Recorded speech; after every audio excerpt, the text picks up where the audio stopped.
When I had a stomachache, I called my boyfriend to take me to the hospital. On his end, it was all laughter and music. If your stomach hurts, just go to the hospital. My friend is back, and I'm throwing her a welcome party. Oh, by the way, I lost a game of truth or dare, so I have to block a female friend. I only have you and my friend in my contacts. It'll be undone after the game. A whole month passed, and he never unblocked me. On my wedding day, he showed up with a bouquet, trying to stop the wedding. As long as you turn back, I'll always be here, he said. I kissed my groom and replied, sorry, I'm not. At midnight, when my stomach hurt the most, I called Herman. I was in so much pain I could barely dial. On the other end, there was laughter, and music blared. Herman, my stomach hurts, I said, trying to endure the pain. If it hurts, go to the hospital. My friend is back, and I'm throwing her a welcome party. Oh, and I lost a game of truth or dare. I have to block a female friend. I only have you and my friend in my contacts. It'll be undone after the game. Before I could say another word, he hung up. Right after, I got a notification, he had blocked me. At the same time, I received a voice message. You lost the dare, so you have to block either me or her. Who do you choose? I'd block everyone else before I block you. Won't she be mad? Don't worry, she's always very understanding. In the morning, as Herman was heading out, I told him it was our anniversary and asked how he wanted to celebrate. He said, I'm just a straightforward guy. I don't know. You decide. But just minutes after he left, I received a friend request from his friend. She said, do you know why I chose today to come back? Because I wanted to see how much I mean to him. I accepted her request and told her I believed in my relationship with Herman. She laughed at me and said I was pathetic. And she was right. The love I cherished was nothing more than a way for someone else to test their importance. And I lost. I forced myself up, staggering downstairs. Just as I reached the bus stop, I collapsed. When I woke up, I was in a hospital bed. A man was sitting by my side, peeling an apple. Did you save me? I asked. Then I realized it was a stupid question, there was no one else here but him. He looked up, and our eyes met. It was Jacob. I had met him once before, but that time, he was drunk. He probably didn't remember me, but I remembered him. I worked in the marketing department, and I had to remember the faces of every higher-up. Eat your breakfast, he said. He sat closer and opened a container of porridge. I tried to take it myself, but I noticed the four in my hand. I had no choice but to let Jacob feed me. After breakfast, he threw away the trash. Get some sleep, he said. I shook my head. Where's my phone? Jacob glanced at me, then handed it over. I immediately checked. I called Herman first, still blocked. All my contact methods had been blocked. But his friend had sent me many messages. The most glaring one was a photo of her and Herman. She was nestled in his arms, and he was holding her close. It looked like yesterday was their anniversary, not mine. He still takes such good care of me. He knows I have stomach issues and wouldn't let me drink. He drank so much he threw up, so sweet. I told him I liked a new designer bag. He bought it without even blinking. Who says he doesn't understand women? He clearly does. Herman and I were not only a couple, we were also colleagues. He was the manager, and I was his secretary. During business trips, he always arranged for us to stay together. He told me he couldn't drink, so I always drank for him. That's how my stomach got ruined. Turns out, it wasn't that he couldn't drink, he just didn't want to drink for me. I didn't even have time to grieve before another photo arrived. In it, Arlene was lying in Herman's arms, completely unclothed. Sorry, we both drank too much last night. When we woke up, this had already happened. I trembled, struggling to breathe. While I had been fighting for my life, they had been having the time of theirs. Tears slid down my face. I desperately searched for any sign the image was fake, but there was none. Herman was sound asleep in the picture, wearing the necklace I had given him. Stop looking at that. It's filthy. Jacob took my phone and tossed it aside. I choked up, wanting to let out all my grievances. But when I opened my mouth, only sobs came out. Jacob panicked and tried to console me. He said, "That girl isn't even pretty. He must be blind." He said, "My sister calls women like her B*cheese. They never have a good ending." He said, "He's scum, and she's trash. They belong together. You're free now." He said, "You're amazing. There are better men out there waiting for you." I wiped my tears and seriously asked, "What's amazing about me?" Jacob was silent for a moment. "You can hold your liquor."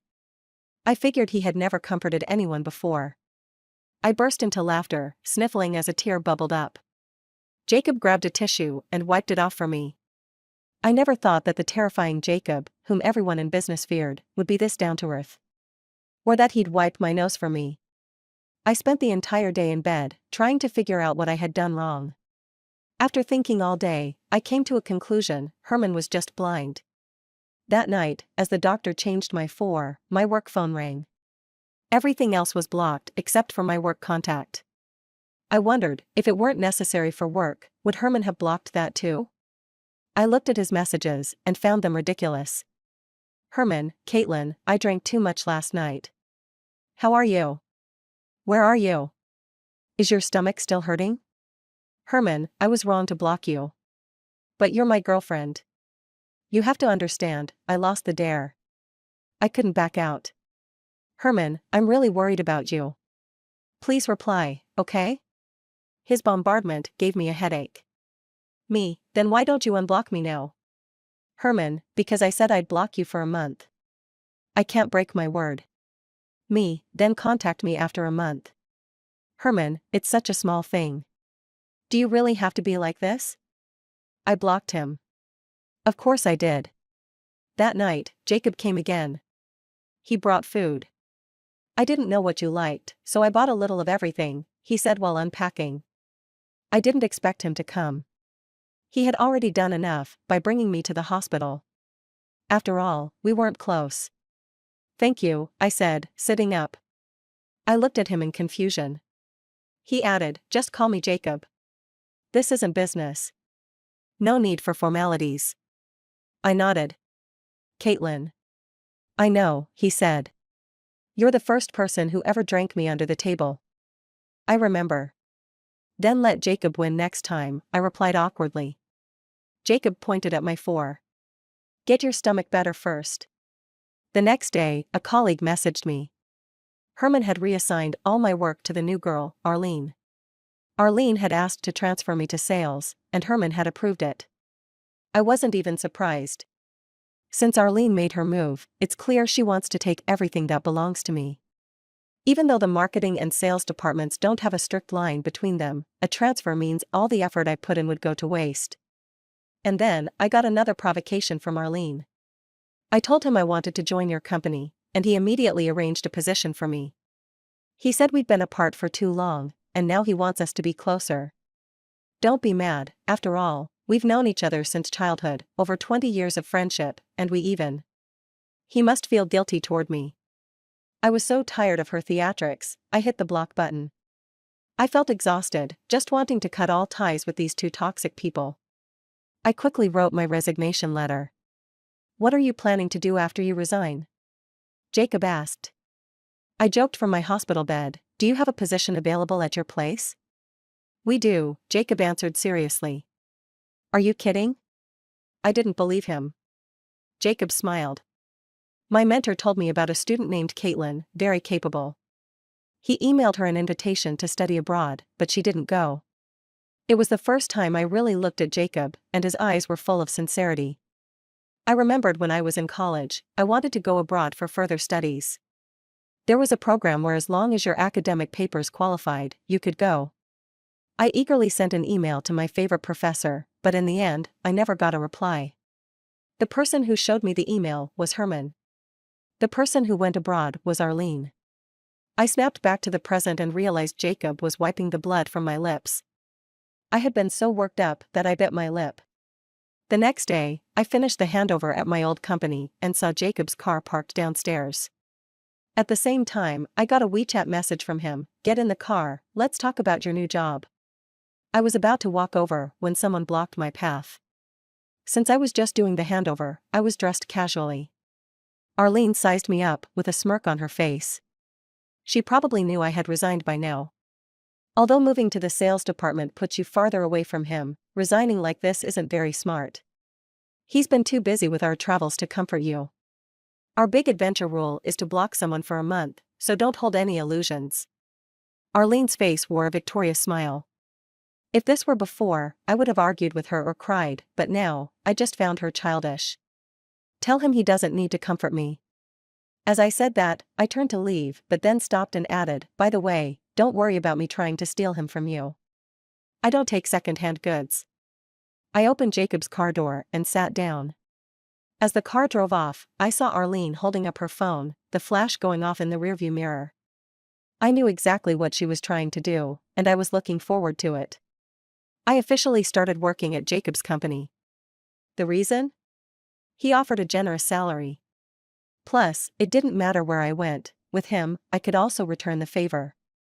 After all, he didn't invite me to work with him out of pity, but because he valued my skills. I thought I'd be heartbroken and depressed for a long time. In reality, I didn't even have time to feel sad. Jacob had me working, and working. I didn't even have time to meditate. Every day, I'd come home and crash into bed, only to be woken up by his phone call the next morning. The first time I went out with Jacob for a business deal, I took some stomach medicine beforehand, just like I always did for business meetings. I prepared myself for a full round of drinking, but Jacob never even handed me a glass. It was the first time I realized that business deals could be made without alcohol. After signing the contract, I was still in a daze. Jacob couldn't help but laugh softly. As for alcohol, if you can avoid it, then don't touch it. Our goal is win-win cooperation, not drinking. I nodded vigorously. In my mind, I cursed my past self for being so foolish. Herman never cared about how to negotiate with business partners. He was always looking for shortcuts, and his shortcut was drinking. Those partners were always too drunk to remember, and that's when Herman would have them sign contracts. Just then, my phone rang. It was Herman. It had been almost a month and a half, and he finally thought of me. I pressed the answer button. Blocking you was my mistake, but we agreed to a month-long block, and I can't ruin everyone's fun. Don't be mad, be magnanimous. Come back soon, there's a business deal that only you can handle, the other party's tolerance for alcohol is something you can manage. You know, I can't do it without you. I prepared a proposal. If you help me close this deal, I'll propose to you. Jacob asked me if I was going. I nodded. Of course, I was going.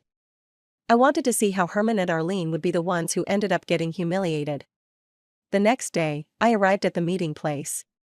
Herman and Arlene were standing together. When they saw me, Herman quickly stepped forward. I calmly avoided him. He was so disgusting, I didn't want him anywhere near me. You've come, so let's forget everything from before. Help me close this deal, and I won't blame you for secretly moving out and blocking my work calls, Herman said. He didn't seem to notice anything unusual about my behavior. How laughable. What face does he have to blame me? Is it because of his thick skin or because he's just that trashy? Is that so? Well, I won't blame you for ignoring me when I was having stomach pain and almost died on the side of the road, and you still blocked me. I pretended to be generous, too. Herman's smile froze on his face. Arlene furrowed her brows. Are you joking? You look perfectly fine now. If you're lying to Herman about being blocked, then that's on you. He lost a game with us, and before the block, he already explained it to you. You shouldn't be so unreasonable. You're going to spend the rest of your life with him, and you can't even understand this small thing. What will you do when something big happens? Arlene's tone was dripping with sarcasm. Herman's face, which had shown a hint of guilt, immediately disappeared, and after hearing Arlene's words, he nodded like crazy. Yeah, I wasn't unreasonable when I blocked you. And anyway, with stomach issues, why come to me? You should have gone to a doctor, Herman said. He paused and added, all right, whether or not you're telling the truth, I'm just glad you're okay. If you're still upset, help me close this deal, and I'll make it up to you. Herman moved to put his arm around me, but I stepped back 2 paces. You guys have misunderstood. I never said I'd help you close the deal, I feigned surprise. What I said yesterday was ambiguous. I never agreed to help them. I only said, I'll come. Herman and Arlene's faces immediately changed. What are you talking about? I promised I'd propose if you helped close this deal. Don't throw a tantrum. Let's go, don't keep the other party waiting. Or, if you have any requests, let me know. I'll do my best to fulfill them, Herman urged. I crossed my arms and looked at him mockingly. I don't need anything from you. With that, I turned and walked away without looking back. Do nothing, just wait for my revenge. After I left, Herman had no choice but to take Arlene to meet the other party. But things wouldn't go as smoothly for them, would they? As soon as they stepped inside, the first thing they saw was several large crates of alcohol, all with an alcohol content of over 50%. Kent, we're here to do business. How are we supposed to negotiate after drinking so much? Herman looked at all the alcohol, clearly uneasy. Kent scoffed. Isn't this how we always do business? Drink first, drink until we're happy, then we talk business. Herman had no choice but to sit down, gritting his teeth. Arlene, on the other hand, remained perfectly composed. But she soon regretted it. With Herman's drinking capacity, he was out cold after just half a bottle. Kent pointed at her. He's down. You drink with me. Arlene had no choice but to pick up her glass and down it in one go. One glass wasn't enough. Kent kept pouring. Arlene couldn't handle any more and tried to wake Herman up for help. Glass after glass, bottle after bottle, the two of them ended up collapsed on the floor. Watching their sorry state, I was reminded of my past self. Back then, when I went out to negotiate deals with Herman, it was always the same.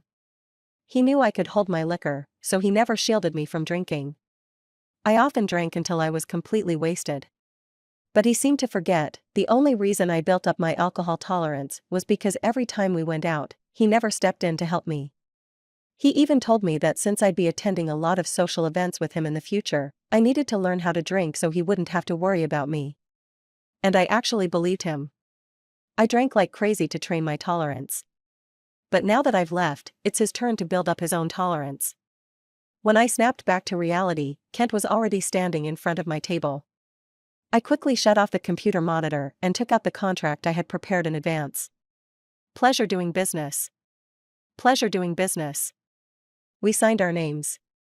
After my call with Herman yesterday, I had immediately contacted Kent and offered him a better deal. Today, Kent never had any intention of working with Herman. Even if Herman drank himself to death, Kent still wouldn't have signed with him. That evening, Jacob invited me to dinner. Feeling better now?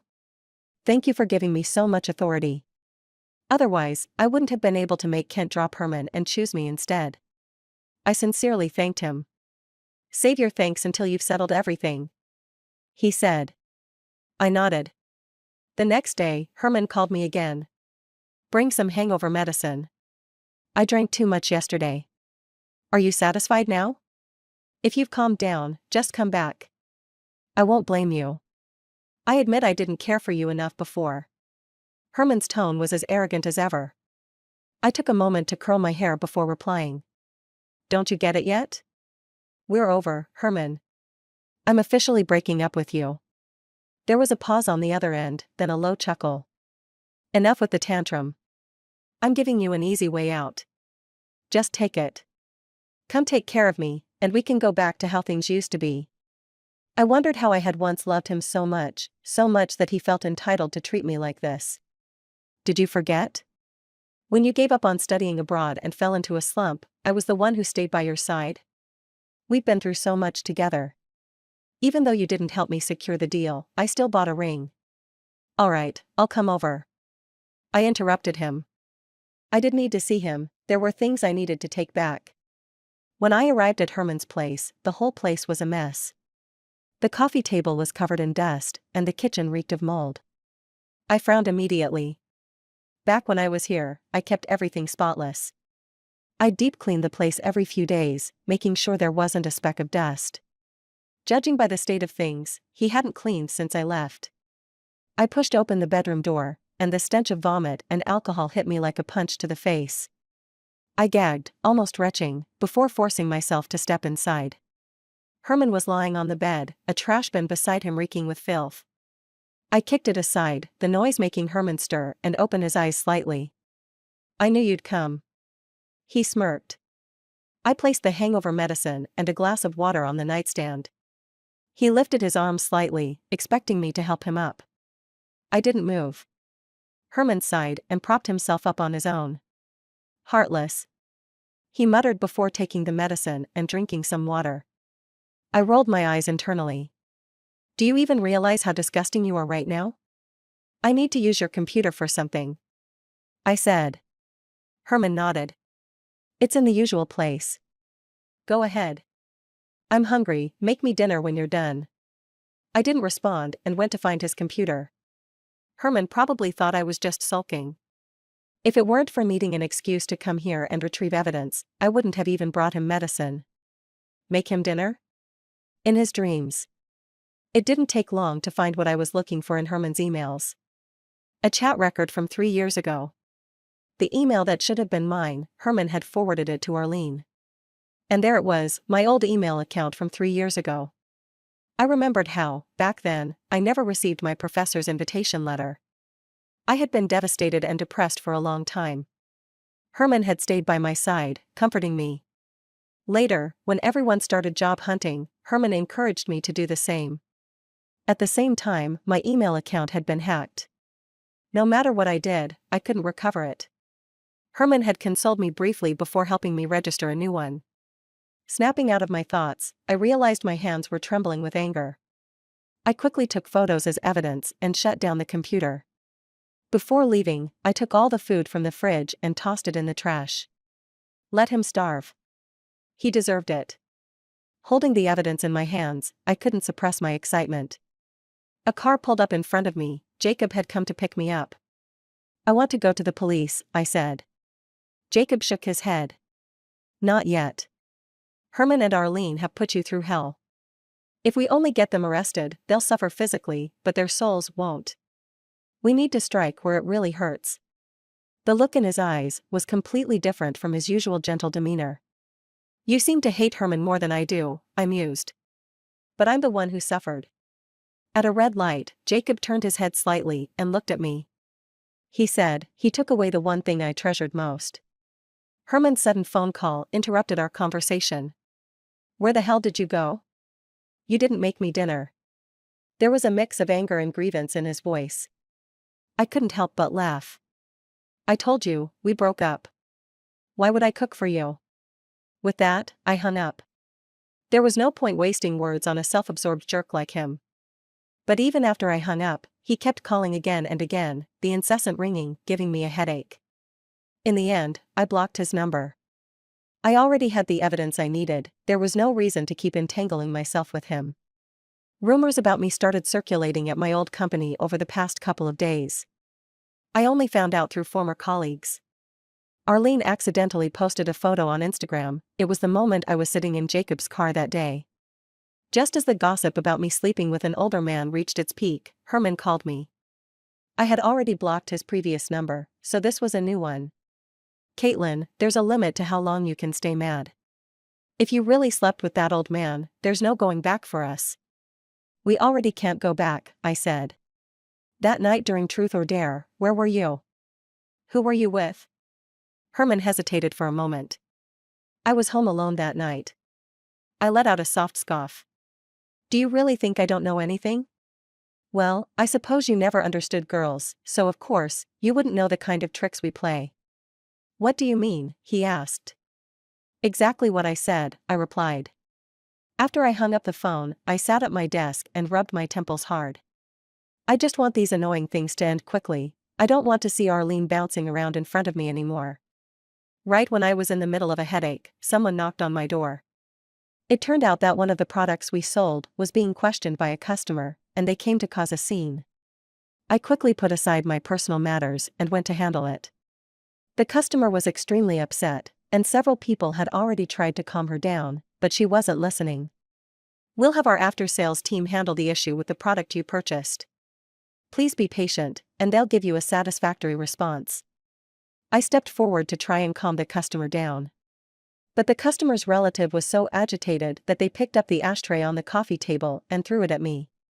If it hit me on the head, a scar would be the least of my worries. Just as I thought it was over, a figure shielded me, and the ashtray hit Jacob's head instead. Jacob, who was a tall and sturdy guy, just slumped over softly onto my shoulder. I reached out to support his neck, and the warm, sticky liquid made me freeze in shock. The scene completely spiraled out of control. Everyone quickly called an ambulance. He got hurt because of me, and out of guilt, I took it upon myself to care for him. That night, when Jacob regained consciousness and tried to sit up, I quickly pressed him back down. Don't move around. If you need anything, just call me. I paused, then added, Are you trying to get yourself killed? The doctor said your head got injured. If the ashtray hit the same spot, you might be stuck in bed for the rest of your life. The wound from his previous injury was pretty big, and I couldn't believe the doctors didn't warn him. Twice, both times because of you, I really owe you. Jacob sighed and said. He said, twice. Before I could ask what he meant, the nurse came in to check on him. After the checkup, Jacob turned over and fell back asleep. But somehow, I already had an answer in my mind. The next day, I went out to buy food for Jacob, and just as I was about to head back to the ward, Jacob messaged me to come to the car and help him get something. I grabbed the item, locked the car, and then saw Herman walk into the hospital with Arlene. When he saw me, Herman quickly blocked my path. I had already moved out, and he couldn't find me. He'd called, but I blocked him, so meeting me here today, I knew he wouldn't let me go so easily. What are you doing in the hospital? And this car, is it your old man's? He asked. I raised my hand and slapped him across the face. You've got a filthy mind, don't assume everyone else is just as disgusting. Arlene stepped forward, gently touching Herman's half face, where I had slapped him. This is the same car I saw the other day. That old man must be in bad shape, and she's here taking care of him, Arlene implied. And you too? What are you doing at the hospital, a checkup for your pregnancy? I said. Arlene's face instantly changed, and Herman quickly shook his head. No, that's not it. She's just got a stomach ache. I nodded thoughtfully. I was just joking, why are you so nervous? With that, I lifted my foot and walked into the ward. Herman tried to follow, but Arlene pretended her stomach hurt, and Herman stopped to help her back. See? In the end, he still chose his friend. He doesn't like me as much as he claims. But fate has a funny way of working. Arlene was admitted to the hospital and just happened to be in the room next to ours. The walls were so thin I could hear their argument clearly. You're daydreaming if you think you and Caitlin could be together. I've already told your mom I'm pregnant with your child. Arlene, if you're going crazy, don't drag me into it. My heart belongs to Caitlin. Herman, wake up. You've slept with me, and she slept with someone else. It's over between you two. The reason she's with someone else is the very reason I still have a chance with her. We're the same type of people. Their argument was so loud that the nurse had to step in and remind them not to disturb the other patients before they calmed down. The next day, I finally understood what Herman meant by what he said yesterday. He cornered me in the break room, his eyes gleaming with a bit of excitement. Caitlin, Arlene and I really were an accident. The one I've always liked is you. See, I slept with Arlene, and you've slept with that old man. Now we're even. Stop being angry. Come back to me. Let's be together. Herman looked at me with hopeful eyes. How strange. When we were together, he acted like I didn't matter. Now he's playing the deeply affectionate card. I've never heard of a good horse eating its own leftover hay. But I've certainly heard of late love being cheaper than grass, I said. And by the way, I'm clean. I've never slept with anyone else, unlike some people who've gotten someone else pregnant. I turned to leave with the hot water bottle in hand.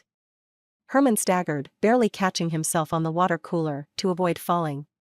After a moment of dazed silence, he finally came to his senses, and by then, his hand was bright red from the burn.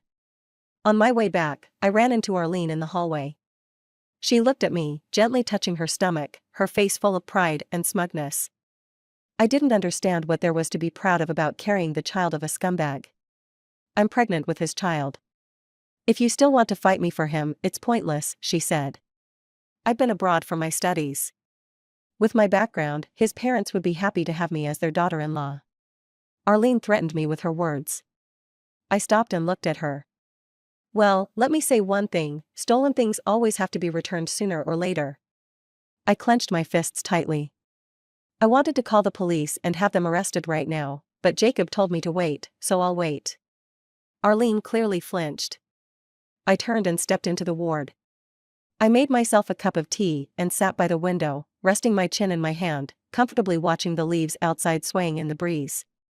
A few minutes later, I heard their argument again from the next room. Herman, did you tell Caitlin about the emails? Do you have any idea that if you keep doing this, we're both going to be finished? You're talking nonsense. How could I tell Caitlin about this secret? If you didn't, how does she know? I don't know how she knows. Suddenly, there was silence from their side.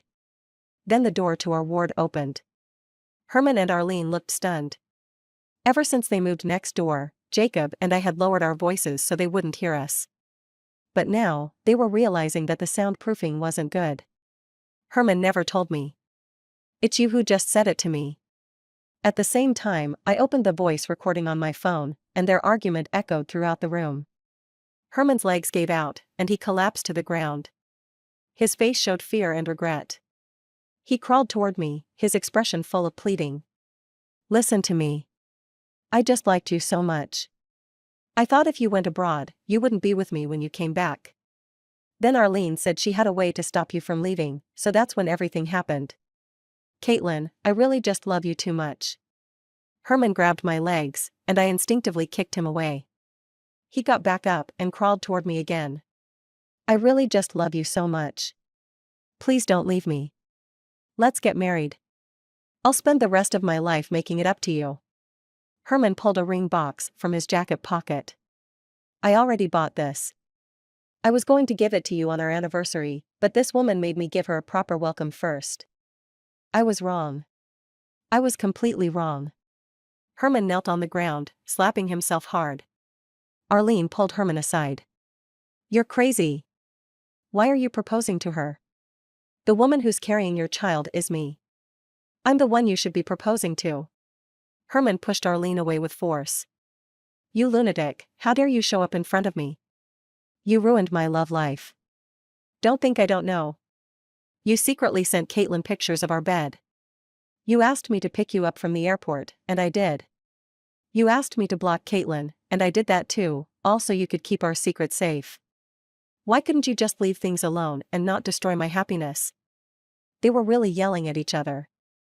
I was so frustrated, my head was spinning. Even Jacob, lying in the hospital bed, reached up to rub his temples. You two might as well talk to the cops about this. I took 2 steps back. Just as Herman was about to say something else, the police had arrived at the door of the room. Seeing the officers, Herman and Arlene panicked. Herman rushed forward and grabbed my thigh, not letting go. When you were at your lowest, it was me who stayed by your side. When your project went wrong, I helped you fix it. When you couldn't come up with a plan, I stayed with you until late at night. And back in high school, when a group of thugs targeted you, it was me who saved you. At that moment, Jacob let out a sarcastic laugh from the bed. You saved her? When you chased off a group of thugs but ended up getting beaten senseless, your head was split open and you collapsed, nearly dying, you went back to comfort Caitlin and took credit for saving her, is that it? Jacob sat up and got out of bed. His head still wasn't completely healed, and I quickly shoved Herman away and helped him steady himself. Herman shook his head in panic. No, no, no, who are you? How do you know all this? Jacob reached up to touch an old scar on the back of his head and stared coldly at Herman. Because that kid who got beaten senseless and almost died, the one who ran into you on his way home, that was me. You and Arlene, both of you are thieves. And stolen things, sooner or later, need to be returned. I instinctively gripped Jacob's hand tighter. I had suspected the truth all along, but hearing him say it out loud still shocked me. I wasn't the best student, but I wasn't bad-looking. When I was young, my family didn't have much, and I had to walk a long way home in the dark. Back then, there were no surveillance cameras and no street lights. Because I was pretty, I was targeted by a group of thugs. That night, after evening study, I was followed all the way home until I met a boy wearing the same school uniform as mine. I begged him to help me, and without saying a word, he took off his baseball cap and put it over my head. Then they fought. I was so scared I couldn't move, my legs were like jelly, and I collapsed to the ground. Through my blurred vision, I saw one of the thugs hit the boy in the head with a stick. I thought he must be in pain, and I prayed that he would be okay. Later, the boy came back to me and told me he was fine, and he'd walk me home. On the way, he told me his name was Herman. Since we lived nearby, from that day on, we started going to and from school together. Through more time spent together, our relationship grew closer and closer. After the college entrance exam, he confessed to me, and I agreed to be with him. But I never imagined that the way we met was something he had stolen. Arlene's laugh brought me back to the present. Holding her stomach, she looked at Herman sitting on the floor and mocked him. "Herman, so this isn't the first time you've done something like this." As everyone listened with interest to this scandalous story, Arlene ran over to the railing. "I'll tell you all, I'm pregnant. If you try to take me away, I'll jump right off. It'll be a double suicide." Instantly, chaos broke out. Jacob put his arm around my shoulder and reassured me not to panic. The officer stepped forward, trying to talk to Arlene, but every time one approached, she deliberately moved toward the railing. Just when the situation was at a standoff, a nurse walked over with a clipboard. "The baby doesn't have a heartbeat," the nurse said. "The doctor recommends you get an abortion immediately to avoid further health risks." Arlene froze as if struck by lightning, and then panicked. She rushed to grab the nurse's hand. "You're lying. How can my baby not have a heartbeat?" Arlene shouted. The nurse looked at her like she was crazy. "You've been drinking almost every day lately. You're lucky you didn't have a miscarriage already." Seeing how out of control Arlene was, the nurse quickly stepped back, scared, and hid behind the crowd. Arlene spun around and started hitting Herman, who was sitting on the floor. "It's you. You killed my baby. Why did you take me out drinking? Why didn't you stop me from drinking?" The police seized the moment when Arlene was out of control and quickly handcuffed her. Herman was also arrested. He pointed at Arlene, crying and laughing at the same time. "Retribution, ha ha ha ha, retribution. Do you see? This is her retribution. She's getting what she deserves. Come back to me, please?" Herman screamed. He still tried to reach out to me, but the police didn't give him a chance, forcefully pulling him away. Arlene was charged with identity theft, and I had more than enough evidence. I wasn't planning to let her off the hook. She stole a life that should have been mine, and she needed to pay for it. The only twist was that after everything was exposed, and with her baby dead, Arlene went mad, losing her studies, career, and love life. She started telling everyone I stole her boyfriend, saying that as an average university graduate, I could never compare to her, someone who had studied abroad. She even said I was the mistress of an older man. But she had lost her mind. What she didn't realize was that she hadn't even graduated from the foreign school. The school had expelled her over the incident. And everyone knew I wasn't anyone's mistress. But her affair with Herman was common knowledge now. After going mad, she posted photos of herself and Herman in bed on work groups and Instagram, and told everyone they were together while I was the third party. As for Herman, he believed that if he admitted his mistakes and turned over a new leaf, I would come back to him. So, he confessed to all his crimes. When he went to prison, he asked me to visit him, but I was too busy. Jacob had been discharged from the hospital, and I had to be with him. With things finally winding down, Jacob and I went back to work at the company. He had accumulated so much work during his hospital stay. We worked non-stop for over half a month, and both of us were completely exhausted. "We're finally done. You can take a good rest now," Jacob said as we walked out of the company. I nodded. "You too." After that, we both fell into a silence. Actually, when Herman's identity theft was exposed, we should have sat down to talk about everything, but we had been buried in work. Now that things were quieter, neither of us knew where to start. "Do you still want to study abroad?" Jacob suddenly asked. A while ago, I had considered it, but with all the work piling up, I had become used to this routine. If someone told me to go back to school now, I wouldn't even know where to start. "I guess I do, but I won't go," I answered. I wanted to, because there were regrets and a sense of unfulfilled potential. But as for not going, I looked at the man walking beside me under the streetlight and realized I was okay with how things were now. Besides, if I went, they might not even accept me anymore. Jacob took an envelope out of his suit pocket. "Go ahead, I managed to get you a spot," he said. I was stunned. Jacob reached out and ruffled my hair, smiling. "I just so happened to be heading abroad for the next 2 years." I quickly took the envelope from him. This time, I had to seize the opportunity. Half a month later, I boarded the plane. Jacob was traveling with me. The company had arranged a place for him to stay overseas, not far from my school. During my studies, he would visit my professor, though, in truth, it was just an excuse to see me.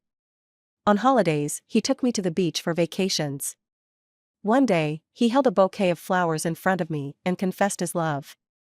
We shared our first kiss on a Ferris wheel. I didn't disappoint him. I successfully earned my master's degree. 3 years later, we returned home together and held our wedding. Dressed in a pure white wedding gown, I stood in front of the mirror. Suddenly, a long-lost figure barged in. He shoved a bouquet of flowers into my hands, along with a ring. The ring was too small. He grabbed my hand, desperately trying to force it onto my ring finger, but no matter how hard he pushed, it wouldn't go in. He rubbed my finger raw and red. How could this not fit? I remember it being the perfect size. Herman was flustered. 3 years had passed. He had been released from prison. I pulled my hand back, only to fall into a warm embrace. Jacob lifted his chin, looking down at Herman from above. "Back then, you used despicable means to get her, but you never cherished her. You dragged her to business parties, made her drink, and left her weak and exhausted. These past years, by my side, she's never suffered. She's flourished, strong, vibrant. What once belonged to you no longer suits her. Oh, and do you remember? You cut Caitlin off just to please your so-called friends. She collapsed on the street from a stomach ulcer and nearly died. That was the day I found her again. You were the one who pushed her away.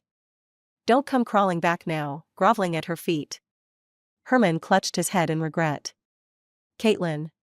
You really fainted? You almost died on the street?" Hearing his question, I felt no waves in my heart. Maybe it was because he no longer mattered to me. His attitude didn't matter either. "Yes. I told you before, but you never believed me." Jacob wrapped an arm around my shoulders and led me outside to begin the ceremony. Herman chased after me. "Don't leave me. Come back, okay? No matter what, I'll always be here waiting for you." I didn't look back. Instead, I firmly held Jacob's hand. "Sorry, I'm not here anymore." He didn't follow me this time. Instead, he laughed and cried hysterically until security dragged him out. Later, I heard that Herman had lost his mind. He bought a doll and named it Caitlin, his wife.